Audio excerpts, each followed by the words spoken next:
ও মামা, কালকে না ডিম দিয়ে পটলের তরকারিটা খুব সুন্দর হয়েছিল, কি করে বানালে?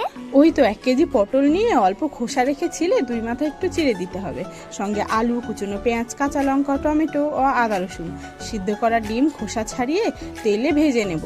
ওই একই তেলে আলু ও পটল ভালো করে ভেজে তুলে নেব। তারপরে তেলের মধ্যে কুচনো পেঁয়াজ, কাঁচা লঙ্কা দিয়ে একটু ভেজে কুচনো টমেটো, আদা রসুন, জিরে, শুকনো লঙ্কা বাটা দিয়ে ভালো করে তেলের সঙ্গে ওটা মশলাটার কাঁচা গন্ধ না যাওয়া পর্যন্ত ভেজে নেব। তারপরে লবণ, হলুদ গুঁড়ো দিয়ে মশলা বাটার পানিটা দিয়ে মশলাটাকে সুন্দর করে কষিয়ে ওই যে ভেজে রাখা পটল আর আলু ছিল সেগুলো দিয়ে তেলের সঙ্গে ভালো করে নেড়ে মিশিয়ে নিতে হবে। ভেজে রাখা আলু ও পটলের মধ্যে মশলাগুলো ভালোভাবে চলে গেলে তেল তেল বের হওয়া পর্যন্ত কষিয়ে নেব। তারপরে পানি দিয়ে দেব ঝোলের জন্য। এখন ওই যে সিদ্ধ করে রাখা ডিম ছিল সেইগুলো ঝোলে দিয়ে দেব। ডিমগুলো দিয়ে ঢাকা দিয়ে ঝোল ফুটে ঘন হয়ে এলে গরম মশলা গুঁড়ো ছিটিয়ে দিয়ে তরকারি রেডি। ভালো লাগলে লাইক করুন।